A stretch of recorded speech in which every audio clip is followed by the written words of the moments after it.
kingship. The Alpha and the Omega, the beginning and the end, the first and the last. He who holds the key of Hades. All authority in heaven and on earth has been given unto me, therefore go. That is the majestic King. And John said, when I saw him, his hair was as white as wool, his voice like the roaring of many waters. And I fell like dead at his feet. He touched me and said, rise, do not be afraid. I died, but I live forever. That is majesty. And the capacity to recognize his majesty is worship. My dear friends, there is nothing in this life greater than what Jesus has given to us in the Blessed Sacrament, in the Stations of the Cross we just had, and in your Catholic faith. Nothing. And if a person cannot recognize that, it's very, very pitiable.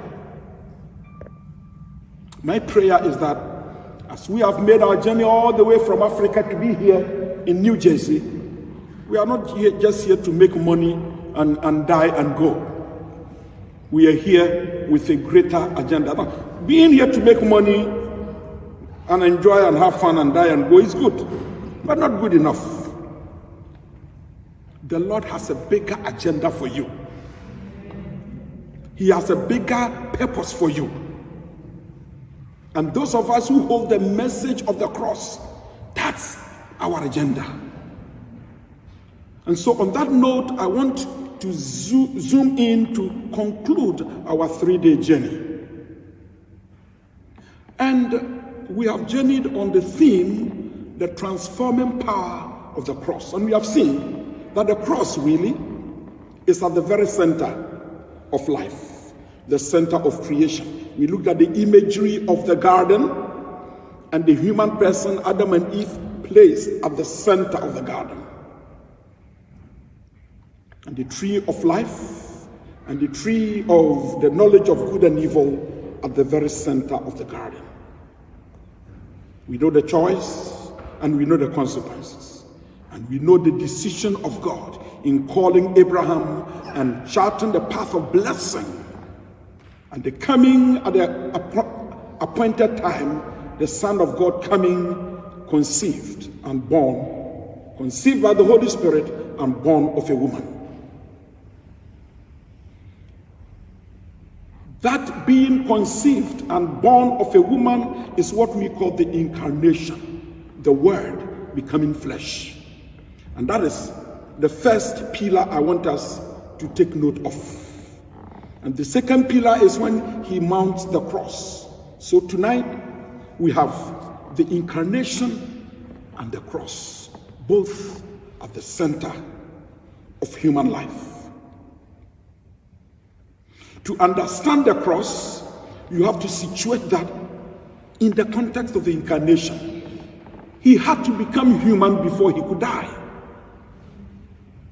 And we saw in the book of Hebrews, because we are flesh and blood, and having come under the dominion of the devil who had power over death, he also had to become like us in all things, taking on flesh and blood, so that he can die the way we die, suffer the way we suffer, so that he can free us from the bondage of death and from the control of him who has power over death.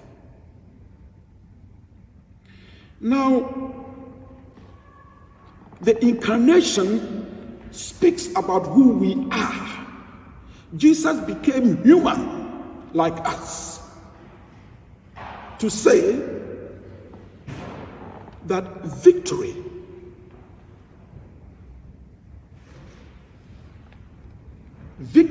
in life, and as far as God is concerned, is through the path of the incarnation, through the human process. And the word here is process. When we talk about process, something that takes time, patience, working through before the final outcome is seen. And all of human life is a process. And it's important to understand that. Again, if I were God and I wanted to save all of you here, and if I had the power to say, let there be light, and there is light, all that I would do is say, let all be holy, and you are all holy. Let sin vanish, and everything vanishes. God did not do that.